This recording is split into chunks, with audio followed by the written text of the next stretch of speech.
다음 16번입니다. 다음 그림은 염색체 구조 이상에 대해서 나타낸 것이다. A, D는 각각 결실, 중복, 여기, 전자 중 하나이다. 이에 대한 설명으로 옳은 것을 고르시오. 이렇게 나와 있네요. A, B, C, D가 뭔지 매칭을 하나씩 해보면요. A부터 보시면 A는 원래 같은 경우에는 염색체가 이렇게 유전자가 2, 3, 4 이렇게 되어 있는데 이 과정이 거꾸로 뒤집혀져 있죠. 이 유전자가 거꾸로 뒤집혀져 있죠. 이런 거를 뭐라고 하냐? 바로 역위라고 부르죠. 역위. 여기 같은 경우에는 협동원체의 여기하고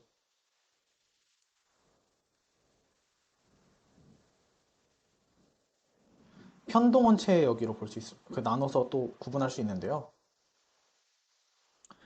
여기가 되는 과정에서 동원체를 포함해서 거꾸로 뒤집히게 되면 그게 협동원체의 여기가 되고, 동원체는 그대로, 동원체가 있는 부위는 그대로 유지가 된 상태에서 일부 유전자가 거꾸로 뒤집히게 되면 그거는 이제 편동원체 여기라고 부릅니다. 그래서 이 경우는 편동원체의 여기가 발생한 것이겠죠. 동원체 위치는 그대로 있고 여기 2, 3, 4만 4, 3, 2로 거꾸로 뒤집혔네요. B번 보시면요. B 보시면 B의 경우에는 이 MN이 있는 이 부위가 있는데 이 MN이 여기 염색체로 이동을 했고요. 그 다음에 1, 이 부위가 여기로 이동을 했네요. 이렇게. 이런 식으로 유전자 간의 그, 그 염색체 간의 유전자 교환이 일어나는 거 뭐라고 어디서 봤죠? 교차 현상이 일어날 때 봤잖아요. 근데 이거는 교차 현상이 아닙니다. 바로 전자입니다. 전자. 왜 전자이냐? 교차 현상은 언제 일어나는 거, 언제 일어나는 것이죠? 감수 1분열 전개 일어난다고 배우잖아요. 뭐 다른 뭐 체세포 분열이나 감수 2분열에도 일어나긴 한다. 이것도 배우긴 했는데 어쨌든 이 교차 같은 경우에는 상동 염색체끼리 유전 정보를 교환하는 대립 유전자를 교환하는 방식인데 지금 이거는 두 개가 상동 염색체가 아니죠. 그래서 전자 같은 경우에는 비상동 염색체끼리 교환이 일어나는 경우를 말해요. 색채 간의 유전자 교환이 일어났을 때를 말하는데 이것도 상호전자와 비상호전자로 나눌 수 있습니다. 상호전자란 말 그대로 당연히 이 상호전자든 비상호전자든 비상동 염색체끼리 일어나는 유전자 교환인데요. 상호전자는 한쪽에서 한쪽으로 일방적으로 주기만 하는 경우이고, 죄송해요. 반대죠. 상호전자는 비상동 염색체끼리 유전 정보를 교환하는 경우이고, 비상호전자는 한쪽만 일방적으로 다른 비상동 염색체한테 유전 정보를 전달한 경우입니다. 그래서 이 경우에는 양쪽이 교환을 했으므로 상호전자라고 볼 수 있겠네요. 다음 C인데요. C는 어떤 염색체 구조 이상이 발생했냐라고 보면은 지금 3번이 있다가 없어졌죠. 그래서 이렇게 없어진 거는 결실이라고 부르죠. 결실. 그리고 D 같은 경우에는 이렇게 2, 3 부분이 중복이 됐습니다. 이렇게 한 세트가 더 생겼죠? 이런 경우를 중복이라고 부릅니다. 이렇게 염색체 구조 이상에 대해서 살펴봤고요. 가번부터 볼까요? 21번 3염색체성인 다운 증후군은 A로 설명이 가능하다라고 나와 있는데 다운 증후군은 21번 염색체가 3개인 경우잖아요. 그러니까 얘의 경우에는 염색체 구조 이상이 아니라 염색체 수의 이상으로 발생하는 질환이죠. 그러니까 지금 A, B, C, D 모두 염색체 구조 이상의 그 문제잖아요. 염색체 수는 정상이란 말이에요. 그렇기 때문에 A, B, C, D 중에 어떤 걸로도 설명할 수 없습니다. 그래서 틀린 복이고요. 4번. 만성 골수성 백혈병은 B로 설명이 가능하다라고 나와 있는데 만성 골수성 백혈병하고 관련된 게 무엇이냐면 바로 이 필라델피아 염색체라는 것입니다. 필라델피아 염색체란 무엇이냐면 정상 염색체 9번이 있고 22번의 정상 염색체가 있는데 이 사이에서 상호 전자가 발생하게 되면 필라델피아 염색체라는 것을 형성하게 되거든요. 그러면 필라델피아 염색체는 이렇게 BCR-ABL이라는 단백질을 형성하게 돼요. 이 단백질이 바로 백혈병을 유도하게 됩니다. 그래서 이 경우에는 상호전자에 의해서 필라델피아 염색체가 만들어지게 되고 그러면 얘네가 백혈병이 만들어진다. 그러면 B로 설명이 가능하겠죠. 그래서 맞는 설명입니다. 4번. 정상인 여성보다 X 염색체 상대량이 50%인 터너 증후군은 D로 설명이 가능하다라고 나와 있는데 터너 증후군 같은 경우에는 이런 식으로 설명을 하죠. 원래 그 성염색체 같은 경우에는 두 개가 쌍을 이루어서 상동염색체가 존재를 하고 있는데 이렇게 X염색체가 하나만 존재하는 경우 터너 증후군인데 이 경우에도 염색체 수 이상이 되겠죠. 염색체 구조 이상으로 설명할 수 없습니다. 틀린 보기고요. 랍은 정상인 사람보다 5번 염색체 상대량이 적은 묘성 증후군은 C로 설명이 가능하다 이렇게 나와 있는데 묘성 증후군이 무엇이냐면 5번 염색체의 짧은 팔의 일부가 결실되어서 발생하는 질환입니다. 그렇기 때문에 C는 결실이죠. 그래서 설명이 가능합니다. C로 설명이 가능합니다. 답은 옳은 것을 고르는 것이므로 나라가 맞아서 3번이 되겠습니다. 다음 17번인데요. 지방은 물에 녹지 않기 때문에 지방을 소화하고 흡수하기 위해서는 소장 내에서 변형이 필요하다. 지방의 흡수 과정에 대해서 틀린 것을 고르시오. 이렇게 나와 있네요. 지방의 흡수 과정을 보시면 처음에 이렇게 지방 덩어리가 들어오면 담즙을 통해서 지방 유화가 발생하게 되죠. 담즙의 경우에는 간에서 합성이 돼서 쓸개에서 저장하고 있다가 이렇게 그 십이지장으로 분비가 되게 되는데요. 이때 큰 지방 덩어리를 유화시키는 역할을 하게 됩니다. 그 다음에 유화된 지방의 경우에는 이자에서 소화효소, 리파제가 나와서 모노아실 글리세롤과 지방산으로 분해가 되게 되는데 얘네가 이제 소장벽을 통해서 단순 확산으로 이동하게 돼요. 그러면 얘네가 소포체 안에서 다시 트리글리세리드, 중성지방으로 재조립되게 되고 이 재조립이 된 상태에서 어디에 들어가게 되냐? 유미 입자라는 지질 단백질로 들어가게 됩니다. 이 유미 입자 안에는 중성지방도 들어있지만 콜레스테롤도 들어있어요. 그래서 얘네가 이제 혈액을 떠돌면서 필요한 조직에 지방을 공급하게 되고 그렇게 되겠죠. 문제 한번 볼까요? 트리글리세리드는 킬로마이크론이라 불리는 지용성 덩어리로 통합된다 라고 나와 있는데 이 킬로마이크론이 유미 입자를 말하는 겁니다. 지질 단백질인데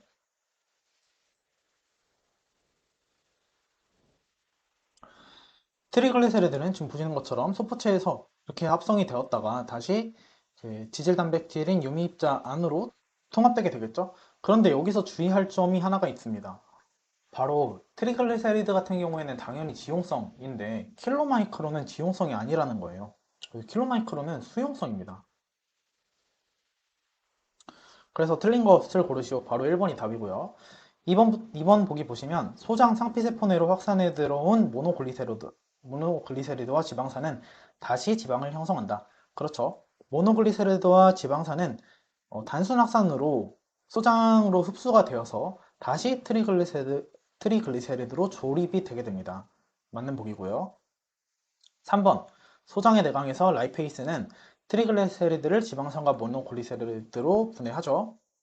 그리고 4번 킬로마이크론들은 세포 외 배출 작용에 의해서 상피세포를 떠나서 유미관으로 들어간다. 네, 세포 외 배출 작용 이거 뭘 말하는 거죠? 엑소시토시스 말하는 거죠. 그래서 이 킬로마이크론 같은 경우에는 크기가 크기 때문에 직접 이렇게 들어가지 못하고 세포 외 배출 작용 엑소시토시스를 통해서 상피세포를 빠져나와 가지고 어디로 가죠? 림프관으로 가게 되죠. 그렇기 때문에 4번도 맞는 설명입니다. 답은 1번이 되겠네요. 18번 보겠습니다. 다음 중 하디-바인베르크 평형의 조건으로 틀린 것은 이렇게 나와 있네요. 하디-바인베르크 평형이 무엇이죠? 어떤 이상적인 개체군 내의 상황인데 개체군 안에서 유전자형이나 대림유전자 빈도가 세대를 거듭하면서 변하지 않고 유지되는 그런 상황을 말하는 것이죠. 이 하디-바인베르크 평형을 유지하기 위한 조건에는 여러 가지가 있는데 이 조건이 모두 만족되어야 이 하디-바인베르크 평형 조건이라고 부릅니다. 그래서 이 중에서 틀린 것을 고르시오 나와 있는데 여기 이렇게 하디-바인베르크 평형 조건에 대해서 제가 적어놨고요. 이 조건에 해당하지 않는 것을 고르면 집단 크기는 매우 작아야 한다가 틀렸다고 봐야겠죠? 그래서 집단이 매우 커야 합니다. 그래서 18번 답은 3번입니다. 19번 보겠습니다. 식물 호르몬은 식물의 생장과 발달, 그리고 자극에 대한 반응을 조절한다.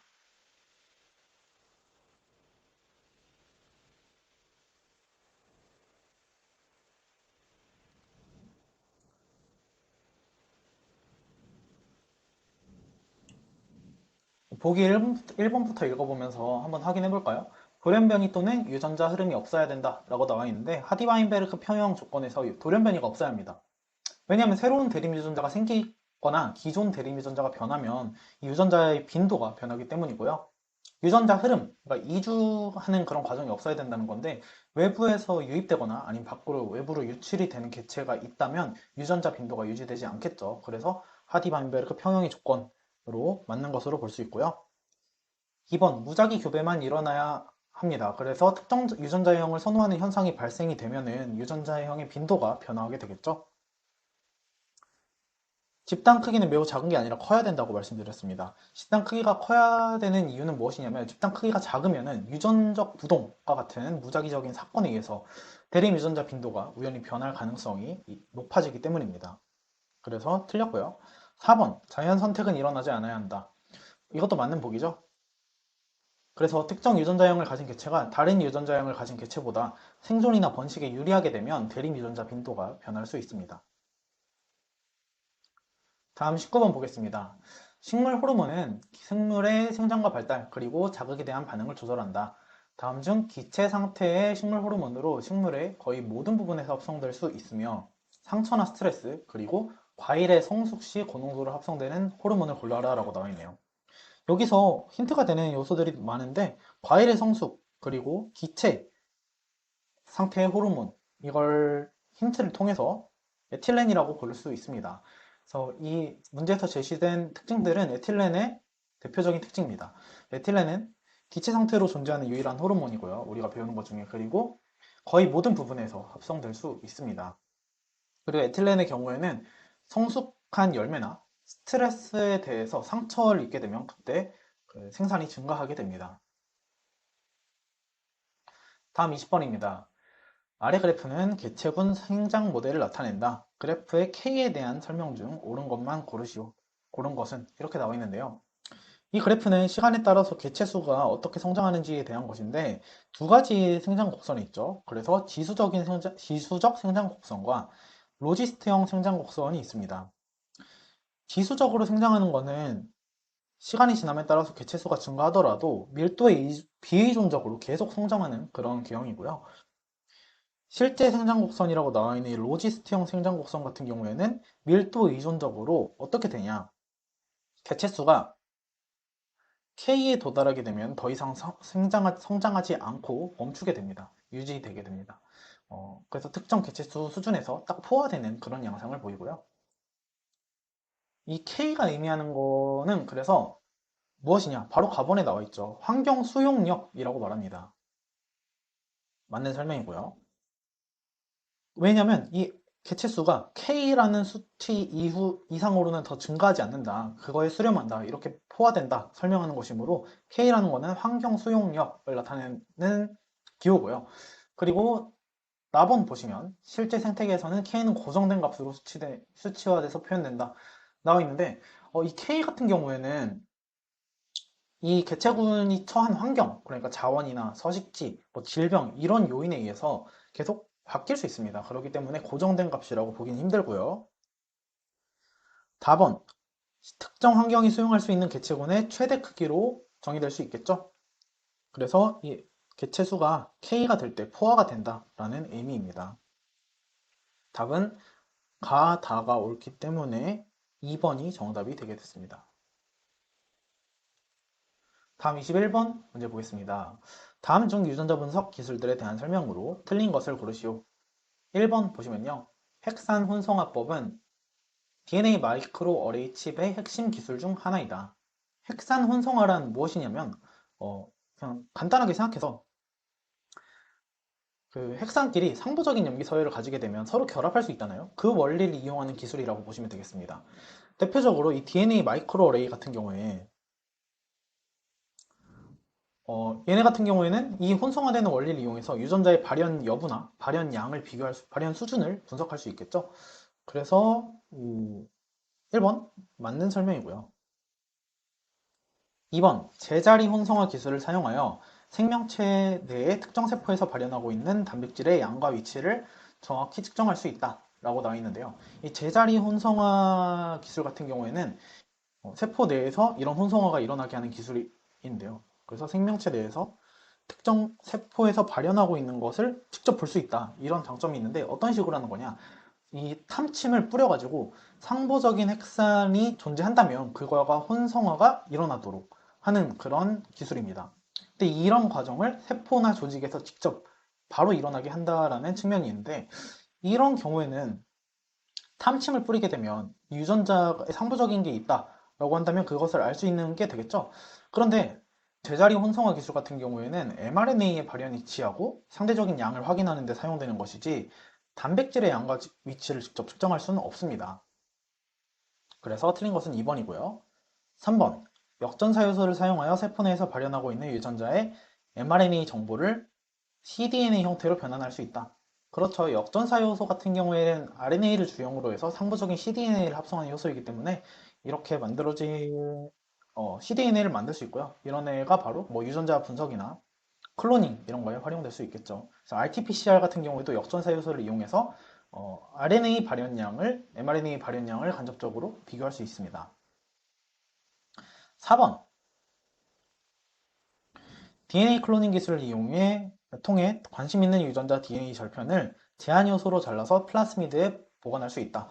그렇죠. 그래서 DNA 클로닝 기술은 무엇이냐면 관심 있는 유전자 절편을 잘라낸 다음에 그것을 벡터에 삽입을 하게 됩니다. 그럼 이제 재조합 DNA가 만들어지게 되는데 그리고 이런 벡터를 세균 같은 데 삽입을 하게 되어서 얘네가 자율적으로 복제가 되도록 하는 것이에요. 그러면은 이제 특정 유전자를 중복하고 보관하는 데 사용되는 그런 기술을 클로닝 기술이라고 합니다.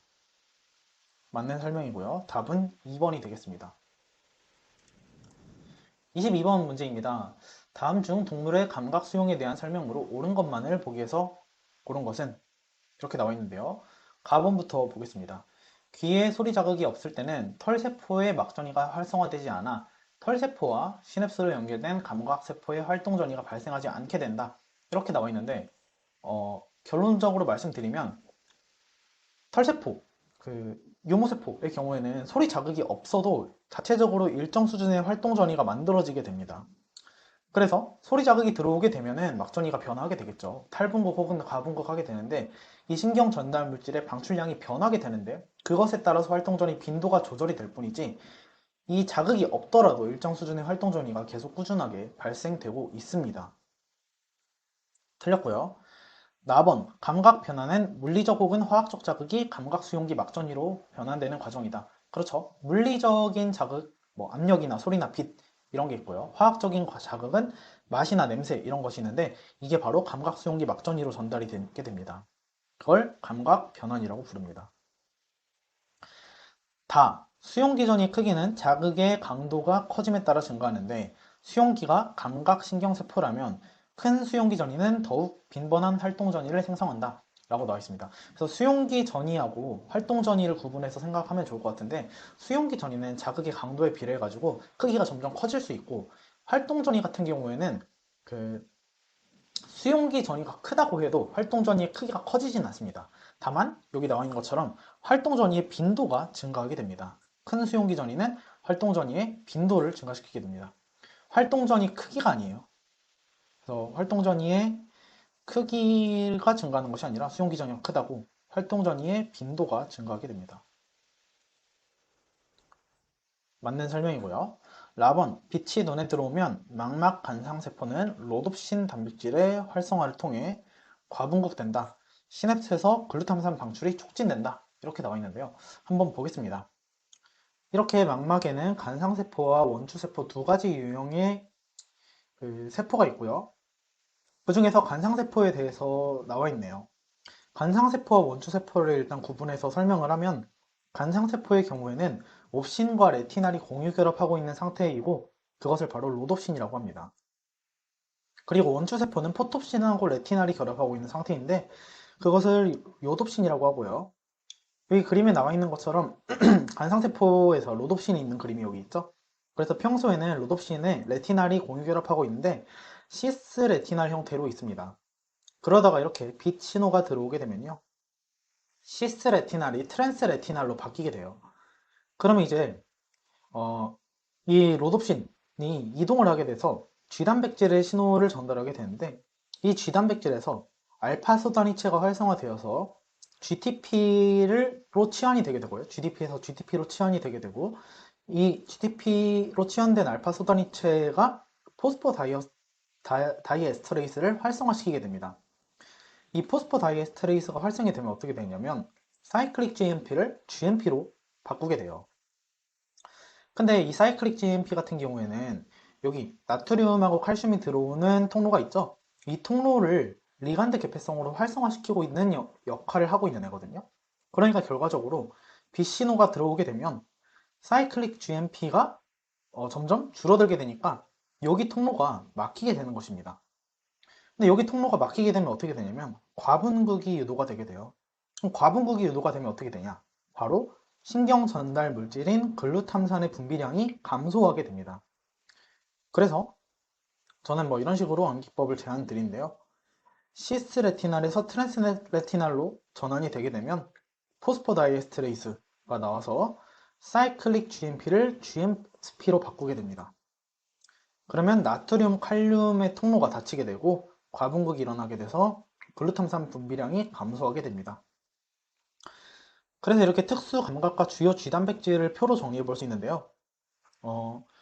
이걸 암기법으로는 이렇게 오래된 거미 CT 이렇게 할 수 있는데요.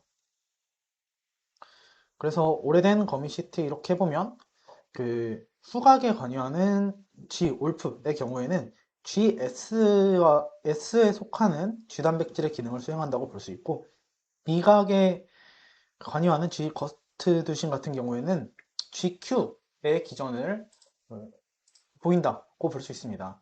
시각에 해당하는 GT의 경우에는 GI에 해당하는 기전을 보인다고 볼 수 있고, 그래서 포스포다이에스트레이스와 연결이 되어 있는 거죠. 그러니까 이 라본 보기를 분석해 보면 다 맞는데 로놉신이 활성화되어서 과분구까지 맞는데 글루탐산 방출이 촉진되는 것이 아니라 억제되겠죠. 글루탐산 방출이 억제가 되어서 그 시각 신호가 전달이 되는 빛 신호가 전달이 되는 것이므로 라본은 틀린 보기입니다. 그래서 옳은 것만 모두 고르시오 라고 나와 있으니까 나, 다, 번이 맞아서 나와 다가 맞아서 답은 4번이 되겠습니다. 다음 23번입니다. 척삭동물인 창고기와 척추동물에서 발생 유전자의 발현을 나타낸 것이다. 이렇게 나와 있는데요. 이 그림도 기본서에 나와 있는 그림을 그대로 옮겨 놓은 것이고, 지금 보시면 창고기류 배아의 신경 다발에서 유전자 발현 양상이 나와 있고, 척추동물에서 유전자 발현 양상이 나와 있습니다. 공통적으로 BX1, OTX, FOX3라는 유전자가 발현이 되고 있다는 사실을 확인할 수 있습니다. 그래서 이렇게 일렬로 나열이 되어 있죠. 그래서 BF1은 가장 앞에 있고, 그리고 OTX는 가장 앞부터 이 중간 정도까지 나와 있고, 그리고 FOX3는 가장 뒤쪽에 발현이 되는 것을 확인할 수 있습니다. 그런데 이 척추동물 배아의 뇌 같은 경우에는 그 전내, 후내, 전내, 중내, 후내로 구분이 되어 있는데 BF1과 OTX가 발현이 되는 이 부위에는 전내가 유도가 되게 되고요. OTX만 발현이 되는 부위가 중내로 유도가 되게 되고 FOX3 유전자가 발현이 되는 부위가 후내로 이 세 가지 구조가 나눠서 세 가지 구조가 나눠서 나타나고 있다. 구분이 되어 있다. 이렇게 볼 수 있습니다. 이에 대한 설명으로 옳은 것을 고르시오 이렇게 나와 있네요. 가번, 전내 발생을 위해서는 BF1과 OTX의 동시 발현이 필요한 것을 볼 수 있죠. 그래서 이 구조를 보시면 OTX만 발현된 경우 이 영역에는 중내가 발생이 되는데 전내 부분에는 이 두 가지 유전자가 동시에 발현이 필요하다라고 해석할 수 있습니다. 나번, 척추동물의 뇌발생이 필요한 HOX3 유전자와 동일한 유전자가 창고기 신경다발에서도 발현하고 있다. 그렇죠. 이렇게 동일한 유전자가 발현이 되고 있는 것을 확인할 수 있죠. 이는 척추동물의 뇌가 창고기류 신경다발 말단과 비슷한 조상 구조에서 유래했음을 시사한다. 그래서 이렇게 유사한 발생을 조절하는 유전자가 유사한 위치에서 나타나고 있는 이런 패턴이 보이죠. 그러니까 공통 조상에서 유래했다. 이런 주장의 근거가 되겠습니다. 답은 보시면요. 신경 발생 중 BF1, OTX, 혹스3를 모두 발현하는 동물. 창고기, 류배아도 그렇고 척추동물도 그렇고 모두 발현하는 동물이죠. 이거 두 개 다. 은 혹스3만 발현하는 동물에 비해 창고기와 가깝게 분류할 수 있다 라고 나와 있습니다. 그러니까 이게 무슨 말이냐면 창고기가 있고요. 척추동물이 있는데 이거 다 세 개 유전자가 다 발현이 되고 있는 애죠. 근데 이거 말고도 혹스3만 발현하는 동물이 있을 것입니다. 그래서 이거는 BF1, OTX, 혹스3 모두 발현하고 있고 BF1, OTX, 혹스3 다 발현이 되고 있는데 어, 모두 발현하는 동물이 혹스3만 발현하는 동물에 비해서 그 모두 발현하는 동물 중에서 이렇게 모두 발현하는 동물이 있고 혹스3만 발현하는 동물이 있는데 창고기와 더 가까운 거는 얘랑 얘 중에서 뭐냐라고 말하는 거죠. 그래서 창고기와 더 가까운 게 얘냐 혹은 얘냐라는 것을 물어보는 것인데 진화적으로 봤을 때 공통된 형질, 그러니까 공통된 구조가 많을수록 더 근연 관계, 더 늦게 분기된 관계로 분류할 수 있습니다. 그렇기 때문에 창고기가 더 가까운 거는 이 유전자를 다 세 개를 공통적으로 지닌 것이라고 볼 수 있겠죠. 그래서 다도 맞는 보기라고 체크할 수 있습니다. 답은 가나다가 모두 맞으므로 4번으로 체크할 수 있습니다. 그래서 이거 캠벨의 이 그림에 관한 설명이 나와 있는데요. 이것도 읽어보시면 좋을 것 같습니다. 다음 24번 문제입니다. 다음 중 해양 생태계의 1차 생산량에 대한 설명으로 옳은 것은 이렇게 나와 있네요. 이 문제는 일반적으로 그 해양 생태계에 관해서 생물학 책에서 제시하고 있는 지식이 있는데 그걸로도 좀 해결이 어려운 문제이고 문제를 하나하나 살펴보면서 배운다라는 생각으로 아 이런 것도 있구나 이렇게 받아들이시면 될 것 같습니다. 1번부터 볼까요?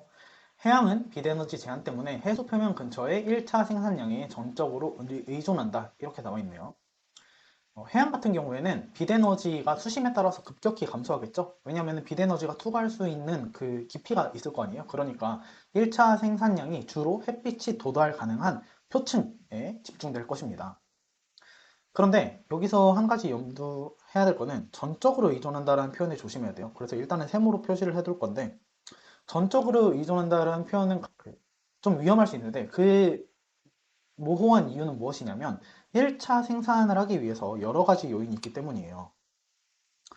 빛에너지가 1차 생산량에 중요한 건 맞죠? 근데 빛에너지뿐만 아니라 영양염류, 어떤 그 광합성을 하는 그런 1차 생산을 하기 위한 광합성을 하는 생물이 살아가기 위해서는 영양염류도 필요하거든요. 근데 그런 영양염류는 반대로 심층에 풍부한 성질이 있습니다. 빛 같은 경우에는 표층에 대부분 흡수가 되는데 수십 100m 이내에 대부분의 그 빛이 흡수가 되는데 영양염류 같은 경우에는 심층에 풍부하게 있습니다. 그래서 또 이런 요인이 다양한 요인이 있으니까 또 추가적으로 말씀드리면 수온 약층의 영향도 있어요. 수온 약층의 경우에는 어, 표층의 경우에 이렇게 온도가 높거든요. 그 중위도의 이런 수온 그래프를 보시면요.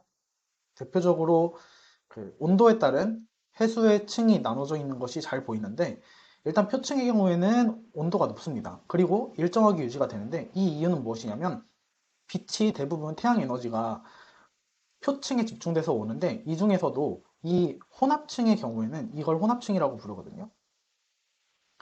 혼합층의 경우에는 바람에 의해서 잘 섞입니다. 그러니까 깊이에 따라서 온도가 그렇게 크게 변하지 않고 일정하게 유지가 되는 그런 층이고요. 그리고 수심이 깊어지게 되면 여기는 심해층이라고 하는데 심해층 같은 경우에는 당연히 그 태양 에너지, 빛이 잘 도달하지 못하므로 어느 정도 깊이 이하라면 매우 낮은 수온이 일정하게 유지된다라는 측면이 있습니다. 그리고 그 사이를 연결하고 있는 것이 바로 이 수온 약층이에요. 그래서 온도 분포가 이렇게 연속적으로 있을 테니까 그 수온 약층 같은 경우에는 깊이가 깊어지면 깊어질수록 온도가 점점 수온이 감소하는 측면이 있는데 이러면 이제 어떤 특성이 있냐면 수온약층의 경우에는 대류가 발생하지 않게 됩니다. 왜 그러냐? 대류 현상 같은 경우에는 온도가 낮으면은 아래로 내려가고 온도가 높으면은 위로 올라가는 그런 이동을 말하는데요. 그런 이동이 잘 발생하지 않겠죠. 왜냐면은 이미 온도가 높은 거는 위쪽에 분포하고 있고 온도가 낮은 거는 아래쪽에 분포하고 있잖아요. 그러니까 대류가 없게 되고 매우 안정한 상태가 됩니다. 그러니까 혼합층과 심해층 사이의 물질이나 에너지 교환을 억제하는 역할을 하는 거예요. 그러니까 1차 생산량에 관여하는 요인이 빛도 있지만 영양염류라는 요인도 있고, 그리고 수온 약층이 얼마나 두꺼운지 이것도 위도별로 차이가 나게 되거든요. 그래서 이런 요인들에 의해서 1차 생산량에 제한을 주는 그런 요인들이 여러 가지가 있으므로 전적으로 빛에너지 때문에 그 1차 생산량이 해수 표면 근처에 의존한다라고 보기는 어려운 측면이 있습니다. 좀 모호한 측면이 있는 거예요. 그래서 일단은 셈으로 하고 넘어가겠습니다. 다음 2번 보기 보시면요. 에너지 사용에 유리한 적도 부근의 양은 극지방 해양에 비해 매우 높은 1차 생산량을 보여준다 라고 나와 있는데, 적도 같은 경우에는 빛은 풍부한데 수온 약층이 엄청 두껍게 형성되어 있는 것을 볼 수 있죠. 그렇기 때문에 영양염류가 심해층에 있는 게 제대로 공급되지 않습니다. 그래서 생산량이 좀 낮은 측면이 있고, 고위도나 극지방 같은 경우에는 수온 약층이 잘 발달이 안 돼 있죠. 그렇기 때문에 심해층에 있는 영양염류의 공급이 비교적으로 원활한 편입니다. 그래서 생산량이 적도보다 더 높게 나타날 수도 있습니다. 그렇기 때문에 꼭 그렇진 않다. 이렇게 해석할 수 있고요. 3번. 영양분을 대량으로 보유하고 있는 해양 생태계는 영양분에 의한 1차 생산량 저해가 적다. 이렇게 나와 있는데 해양 생태계에서 질소나 인 같은 필수 영양분이 있거든요. 이런 거는 해양에서 부족한 제한 요인으로 작용할 수 있습니다. 그렇기 때문에 영양분을 대량으로 보유하고 있다. 이렇게 보기는 좀 어려운 측면이 있고요. 4번. 용승류 지역에서는 풍부한 식물성 플랑크톤 개체군과 높은 생산성을 보여준다 라고 나와 있는데 용생이라는 것이 무엇이냐 하면은 그러니까 심해층에 있는 영양염류가 위로 이렇게 표층으로 상승하는 그런 현상을 말합니다. 그런 현상이 발생하게 되면은 식물성 플랑크톤이 대량으로 증식할 수 있어요. 그러면 1차 생산량도 높아지게 되겠죠. 그래서 전 세계에 있는 주요 어장들이 대부분 용승류가 일어나는 지역이라고 합니다. 그러니까 4번이 확실히 옳은 복이라고 볼 수 있고 1번은 세모 정도로 우리가 체크하고 넘어갔으니까 가장 옳은 것을 고르면 4번이 되겠습니다. 25번 문제입니다. 말라리아를 유발하는 정복합 포자충류인 열원충은 두 숙주를 거치는 생활사를 가지고 있다. 이에 대한 설명으로 틀린 것을 모두 고르는 것은 이렇게 나와 있네요. 이 문제 역시 틀린 것을 고르라고 나와 있으므로 잘 체크하고 문제 봅시다. 가번. 정복합 포자충류는 포자소체 세포의 정단부에 세포와 조직을 뚫을 수 있는 세포 소기관 복합체로 이루어져 있다. 이게 무슨 말이냐면 이 정복합 포자충류라는 게 말라리아 원충을 말하는 것이죠. 얘네가 그 포자소체 세포의 정단부에 세포와 조직을 뚫을 수 있는 세포 소기관 복합체로 되어 있냐라는 것인데 어, 얘네 같은 경우에는 그 정복합 포자충류 있잖아요, 이름이. 이게 무슨 뜻이냐면 정단부에 복합체가 있다라는 뜻인데 이 정단부에 복합체가 어떤 게 있냐? 바로 숙주세포나 조직을 뚫고 침투하는 데 필요한 특수한 세포 소기관들이 있습니다. 그래서 얘네들이 이거 이름까지 기억할 필요는 없을 것 같은데요. 예를 들면은 로프트리나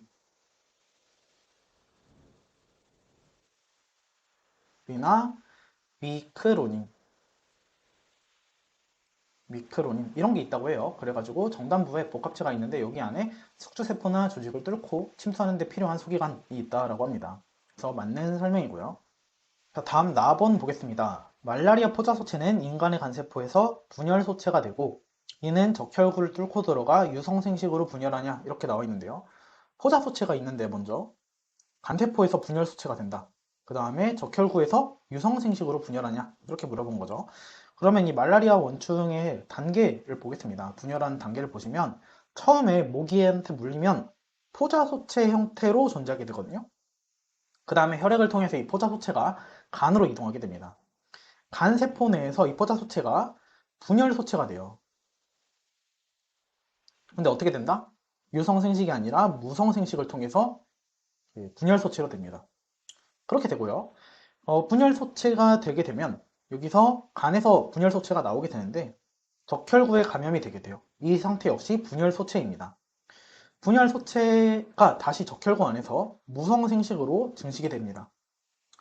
이 무성생식으로 증식이 되면 이때 이 과정에서 적혈구가 파열이 되면서 열이나 오한, 말라리아 증상을 나타낸다고 합니다. 그러면 이때 유성생식은 언제 발생하냐 했을 때 감염된 적혈구 내에서 배우자 모세포라는 것이 형성이 되는데 이 배우자 모세포를 가진 혈액을 모기가 다시 흡혈하게 되면요. 이때 모기의 소화관 내에서 유성생식이 진행이 되는 것입니다. 그래서 우리 나 보기를 보면 적혈구 안에서 유성생식이 되냐라고 했는데 적혈구에서는 유성생식이 아니라 무성생식으로 발생이 되게 되죠. 이 분열소체가 무성생식으로 증식이 되게 됩니다. 그래서 틀린 보기고요. 모기가 숙주일 때 모기의 소화관에서 2배체인 포자소체를 방출하냐라고 나와 있는데 이 모기가 말라리아 감염자를 흡혈을 하게 되면 인간의 적혈구에 있는 배우자 모세포가 모기의 소화관으로 들어가게 되고 모기 소화관 내에서는 그 배우자 모세포가 배우자로 성숙을 해요. 그래서 배우자 모세포가 모기 소화관 내에서 배우자로 성숙이 되게 되고요. 이 배우자로 성숙이 되면 바로 접합자가 됩니다. 이 접합자가 되는데 성숙 결합하여 접합자가 된다고 나와 있죠. 그래서 그 배우자인 상태에서 접합자가 되게 되면 이때 EN이 되게 되는 거예요. 이배체가 되게 되는데 이 접합자가 발달이 돼서 이후에 감수분열과 무성생식을 통해서 포자소체를 다시 만드는 거예요. 처음 과정으로 돌아가는 것이죠. 그래서 접합자가 되게 되면은 EN 상태인데 포자소체로 감수분열하는 거예요. 감수분열하게 되면 다시 N으로 되게 됩니다.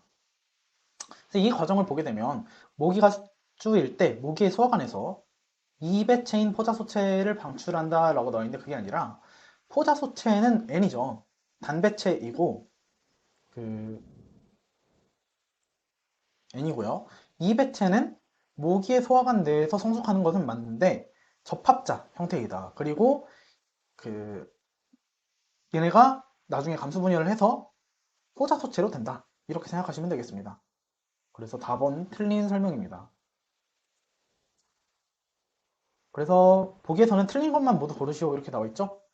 답이 틀렸으므로 다가 틀렸으므로 답은 3번이 되겠습니다.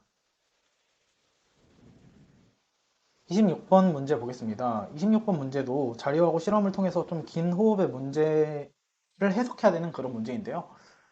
문제를 간단하게 읽어보면 항인유 호르몬에 대한 설명이 있고요. 항인유 호르몬은 어떻게 한다? 아쿠아포린의 양을 늘린다. 아쿠아포린의 발현을 증가시킨다. 아쿠아포린이 발현되면 어떻게 되죠? 신장에서 물의 재흡수가 원활하게 일어나게 되겠죠? 그 다음에 요붕증 환자에 대한 연구를 한 건데 요붕증의 경우에는 어떤 특징이 있을까요? 여러 가지 원인이 있겠지만 아쿠아포린2의 돌연변이가 있다라고 가정했을 때는 어떤 돌연변이라면 아쿠아포린의 기능을 잃어버리는 건데 바로 물의 재흡수가 제대로 안 되면 되겠죠. 물의 재흡수가 안 되게 되면 재흡수가 일어나지 않고 전부 다 소변으로 나가게 되는 것이니까 소변의 양이 많아지게 되는 요붕증 환자가 될 것입니다. 그래서 여기 자료를 보시면요. 사람, 그리고 동물에서 공통된 아미노산 서열, 환자 이렇게 나와 있는데 사람의 경우에는 동물에서 공통된 아미노산 서열을 다 가지고 있고 그리고 이렇게 사람의 특이적인 아미노산 서열을 가지고 있습니다. 이렇게요. 그 다음에 환자 같은 경우에는 이런 식으로 돌연변이가 발생이 있죠. 돌연변이 A 같은 경우에는 어떤 돌연변이가 있는 거죠? 바로 이걸 순서대로 읽어보면 187번의 아미노산이 R에서 C로 바뀌었다. 이렇게 해석할 수 있고요. 그리고 돌연변이 B 같은 경우에는 216번의 아미노산이 S에서 P로 바뀌었다. 이렇게 확인할 수 있습니다. 그 다음에 이 아쿠아포린 단백질의 기능이 어떤 식으로 이 유전자 돌연변이가 영향을 미쳤을지를 연구하기 위해서 외래 mRNA를 발현시킬 수 있는 개구리 난자를 사용해가지고 야생형 아쿠아포린과 돌연변이 유전자를 얻은 mRNA를 개구리 알에 주사를 한 다음에 아쿠아포린을 개구리 알에다가 발현을 시킨 것이죠. 그래서 실험 결과를 보시면요. 실험 과정 먼저 봐야겠네요. 어떤 식으로 단백질이 만들어지게 된 다음에 실험을 했냐면 먼저 200ml 오스몰 용액에서 있다가 10ml 오스몰 용액으로 옮겼대요. 그러면 먼저 200ml 오스몰에 담궈 놨다가 10ml로 옮겼으니까 이런 상황이라고 보면 될 것 같아요. 지금 이렇게 처음에는 200이라는 용액에 담궈져 있는 상태였으므로 이 난자가 이 정도의 삼투압을 유지하고 있는 환경인데 이때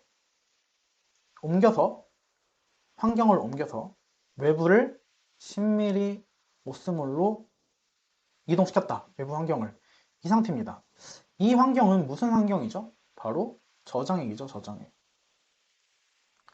그럼 저장액에서 어떤 이동이 발생할까요? 물의 삼투에 의한 이동이 발생할 수 있겠죠?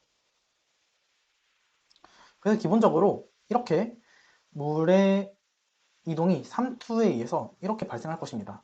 삼투. 세포막을 가로질러서 이동할 수 있겠죠? 반투과성 막을 통해서.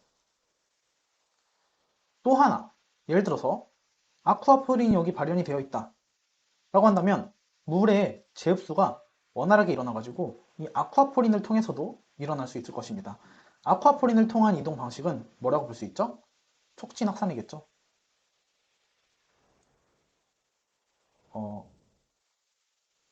보겠습니다. 그래서 야생형의 경우에는 이 저장액 상태에서 난자가 팽창하는 속도가 198이래요. 물이 빠르게 흡수가 되는 상태겠죠? 이 경우에는 삼투 현상에 의해서 흡수가 될 것이고 플러스 아쿠아포린에 의해서도 흡수가 되겠죠? 그 다음에 다른 데이터도 해석을 해보면요. 아무것도 넣지 않은 상태도 보겠습니다. 아무것도 넣지 않은 거는 그 난자 안에 아쿠아포린이 유전자가 없는 상태잖아요. 그러니까 오로지 삼투에 의한 흡수만 일어났을 것입니다.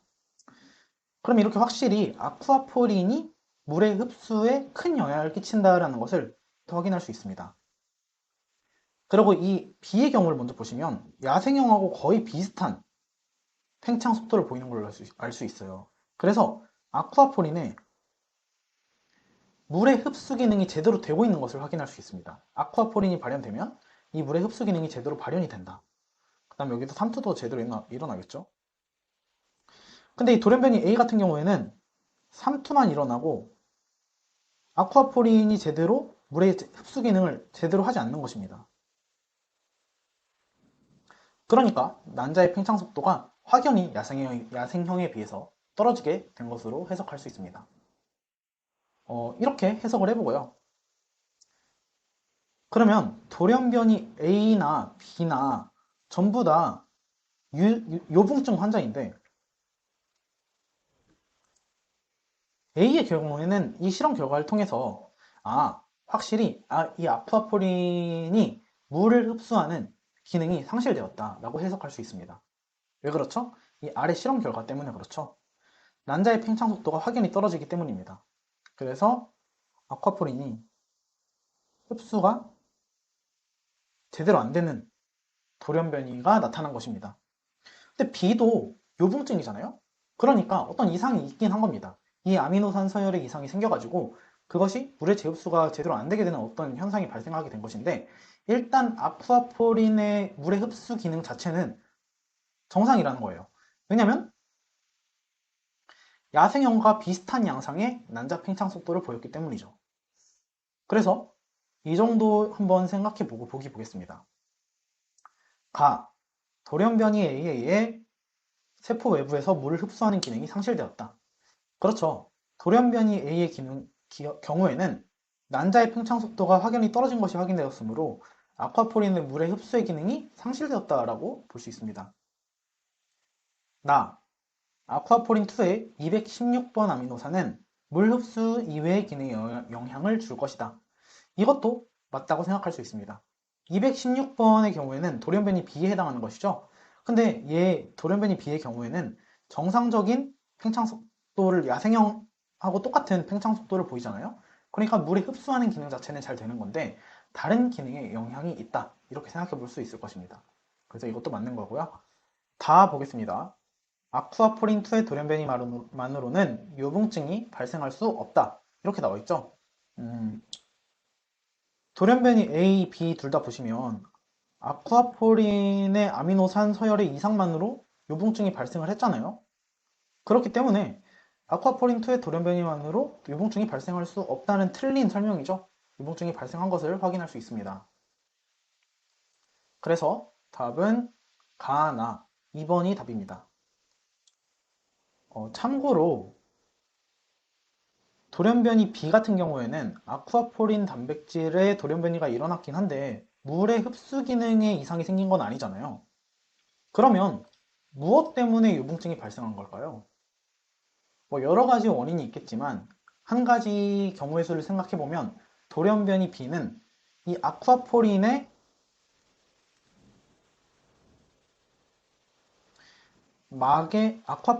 단백질이 막에 삽입되는 과정에 이상이 생길 수 있는 것입니다. 아쿠아포린 단백질이 정상적으로 세포막에 발현이 된다라고 하면은 이 세포막에 발현이 되기만 하면 정상적인 기능을 수행을 하는 것인데, 예를 들어서 아쿠아포린 같은 경우에는 이렇게 평소에 이렇게 여기 소낭 형태로 세포 안에 존재하고 있다가 이 신호를 받아서 이렇게 막에 박히게 되잖아요. 근데 이 막에 박히는 과정 자체가 저해됐을 수도 있어요. 이런 경우에도 아쿠아포린 자체는 정상인데, 아쿠아포린의 물의 재흡수 기능 자체는 정상인데, 이런 경우에도 물의 재흡수가 원활하게 이루어지지 않겠죠? 그렇기 때문에 얘도 유붕증이 발생할 수 있다. 이런 케이스를 생각해 볼 수 있을 것 같습니다. 답은 2번입니다. 다음 27번 문제 넘어가겠습니다. 생태계에서 발생하는 교란에 대한 설명으로 옳은 것은 이렇게 나와 있는데요. 1번 보시면 일반적으로 교란의 빈도나 강도가 높아질수록 종 다양성이 풍부하게 변화된다 라고 나와 있습니다. 이 설명은 틀린 설명인데요. 이 설명은 뭐와 관련돼서 생각해보면 좋냐면 중간 교란 가설이라는 것을 생각해 볼 수 있습니다.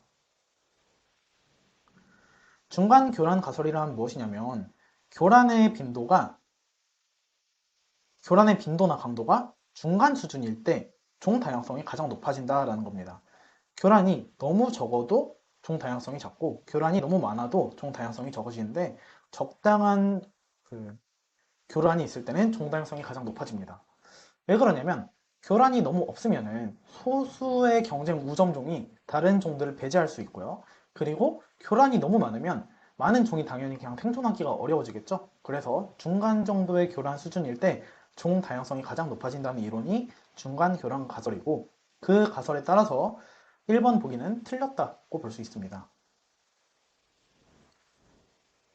2번 일반적으로 교란의 빈도나 강도가 낮아질수록 경쟁 베타 원리가 억제되어 종 다양성이 풍부하게 변화한다 라고 나와 있는데, 방금 설명드렸던 것처럼 교란의 빈도나 강도가 낮아질수록 경쟁 베타 원리가 더 잘 작동하게 되겠죠. 그러니까 경쟁력이 있는 소수의 종이 다른 종들을 배제할 수 있기 때문에 종 다양성이 감소하는 것입니다. 그래서 종 다양성 감소해야 됩니다. 그리고 경쟁 베타 원리도 증가하게 되겠죠. 3번 사바나 지역의 규칙적인 화재는 초본이 우점할 수 있는 교란으로 작동한다. 이 설명은 맞는 설명인데요.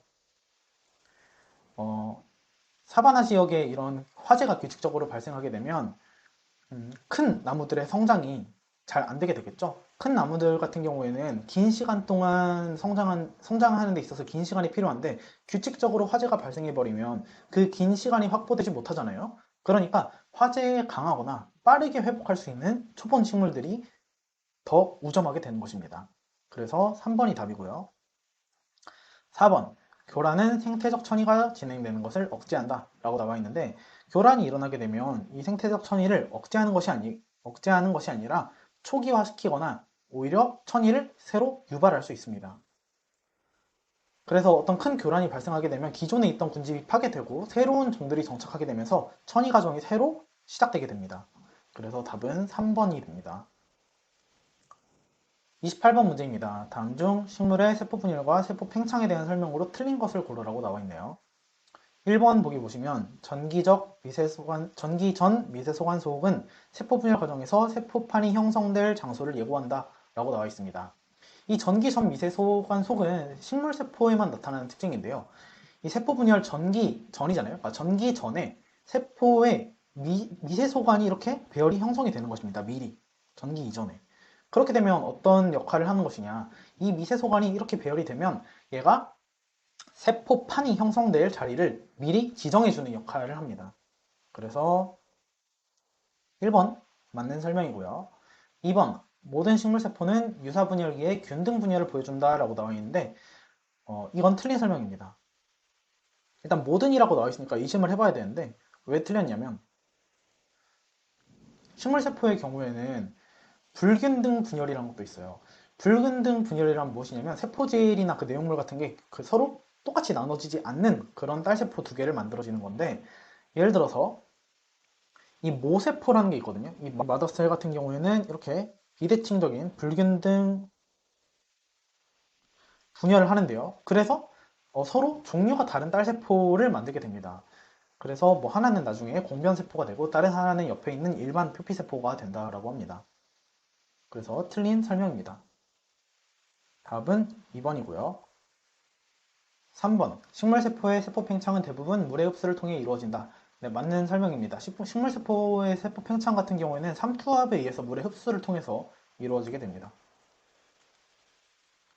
맞는 설명이고요. 4번 식물세포는 모든 방향으로 골고루 팽창하지 않는다. 네, 그렇죠. 식물세포를 생각해 보시면 아니면 식물이 생장하는 방향을 생각해 봐도 될 것 같아요. 식물이 팽창을 할 때 줄기 같은 걸 생각해 보면 이렇게 쭉 특정 방향으로 길어지죠. 그래서 얘네는 모든 방향으로 골고루 팽창하지 않고 특정 방향으로 팽창이 우세하게 일어나요. 그래서 골고루 팽창하지 않는다라는 말이 맞는데 예를 들면 식물 세포벽에 셀룰로스 신테이스라는 효소가 있거든요. 근데 얘네 같은 경우에는 미세소관이 정렬한 방향에 따라서 쭉 이동하는 그 방향에 따라서 이동합니다. 그러면 셀룰로스 신테이스 같은 경우에는 셀룰로스를 합성한다라는 뜻이잖아요. 근데 그 미세소관이 정렬해 있는 방향에 따라서 움직이면서 합성을 하게 되므로 셀룰로스가 길어지면 길어지는 대로 그 방향대로 부피가 커집니다. 그래서 4번은 맞는 설명입니다. 29번 넘어가겠습니다. 다음 중 세포 독성 T세포에 대한 설명으로 틀린 것은 1번 보시면요. 세포막에 작동하여 감염된 숙주세포를 터뜨려서 아포토시스를 유발한다. 라는 것인데 세포 독성 T세포 같은 경우에는 이렇게 항원지시 세포가 먼저 들어오게 되고요. 이 림프 조직으로 들어오게 되는 것이죠. 이때 T헬퍼 세포가 이를 인식하게 됩니다. 이 MHC2를 통해서 인식하게 되고요. 이 MHC2를 통해서 이 TC, 세포독성 T세포의 분화를 촉진하게 되죠. T헬퍼 1 세포로 분화가 되게 되고 T헬퍼 1은 인터루킨 2 신호를 통해서 세포독성 T림프구를 활성화하게 됩니다. 이 세포독성 T림프구도 이 MHC1이라는 항원지시 세포가 탑재하는 외부 항원의 펩티드 절편을 인식해서 얘를 가지고 T헬퍼 1에 의해서 활성화된 상태로 감염 조직으로 이동하게 됩니다. 그래서 이 세포 독성 T림프구 같은 경우에는 감염된 세포를 제거하는 역할을 하게 되는데요. 이때 퍼포린이나 그랜자인 같은 그 가수분해 효소 같은 것을 분비해서 세포를 제거하기도 하고 감염된 숙주세포를 터트리는 그런 역할도 합니다. 그래서 터트리는 양상은 뭐 다양하게 있겠지만 세포가 스스로 사멸하도록 이렇게 아포토시스가 될 수도 있습니다. 그래서 1번은 맞는 보기고요. 2번 세포 독성 T세포 표면에는 CD4 보조 단백질이 있다. 이들은 2형 MHC 분자와 직접 결합한다 라고 나와 있는데 아니죠. TC 세포 같은 경우에는 CD4가 아니라 CD8이죠. 이런 그 보조 단백질을 발현하게 되고요. 얘네는 어떤 결합에 관여하게 되냐? 이 TCR과 MHC1이 결합하게 되는 것이죠. 그리고 T헬퍼 세포 같은 경우에 CD4 보조 단백질을 발현하게 되고요. 얘네는 MHC 수를 인식하게 됩니다. 2에 탑재된 항원을 인식하게 됩니다. 그래서 설명이 반대로 나와 있죠. 답은 2번이 되겠습니다. 3번, 세포독성 T세포에 의한 감염세포의 죽음은 세포 내 병원균을 없앤다. 그렇죠. 세포 내 병원균, 감염 세포 자체를 없애버리니까 그 세포 안에 있는 병원균을 없앤다. 이렇게 생각할 수 있겠네요. 그리고 그 감염균을 순환 항체에 노출시켜서 최종적으로 제거될 수 있게 된다. 세포를 이렇게 터트려서 죽이게 되면 그 안에 있는 병원균이 잔해가 나오게 되겠죠. 그런 잔해는 어떻게 처리하냐? 이런 식으로 순환 항체가 처리하게 된다는 것입니다. 비세포 유래 항체가 최종적으로 제거합니다. 맞는 설명이고요. 4번, 세포독성 T세포는 표적세포의 세포막에 구멍을 내는 퍼포린과 그랜자임을 분비한다. 맞는 설명이죠. 답은 2번입니다. 마지막 30번 문제 보겠습니다. 다음 중 개체군 동태와 관련된 밀도와 분산에 대한 설명으로 틀린 것을 고르시오. 이렇게 나와 있네요. 1번, 메타 개체군은 보통 고립된 성과 같이 과밀 상태에서도 분산이 억제되는 환경에서 쉽게 발견된다 라고 나와 있는데 이 설명은 틀린 설명입니다. 왜 그러냐? 이 메타 개체군이라는 것은 무엇이냐면 지리적으로 분리된 여러 개체군들이 이렇게 존재하고 있어요. 여러 개체군들이 이렇게 존재하고 있는데 이 개체군들이 서로 다 가로막힌 것이 아니라 이주를 통해서 서로 연결되어 있는 양상을 말합니다. 그렇기 때문에 개체군 간에 애초에 분산되어 있고 과밀이 아니라요. 과밀이 아니라 분산이 되어 있는데 서로 이렇게 상호작용을 하는 연결된 시스템을 메타 개체군이라고 합니다. 그래서 과밀 상태에서 발견된 것이 아닙니다. 고립됐다. 이것도 틀린 설명이에요. 그래서 틀린 것은 1번이고요. 2번. 일반적인 분산의 형태는 군생, 균일, 무작위 분포인데 가장 흔히 볼 수 있는 분포 유형은 군생이다. 이렇게 나와 있네요. 개체군의 분산의 형태는 이렇게 세 가지로 나눠볼 수 있습니다.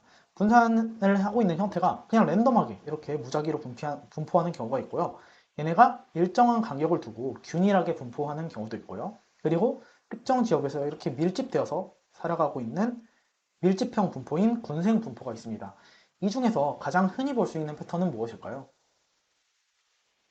일반적으로 말했을 때 집중 분포, 그러니까 군생 분포가 가장 많다라고 봅니다. 왜냐하면 살아가기 적합한 환경이 균일하게 분포하고 있는 것이 아니라 특정 환경에 밀집해서 분포겠죠. 그래서 그런 환경에 다 밀집해서 살아가고 있는 것입니다.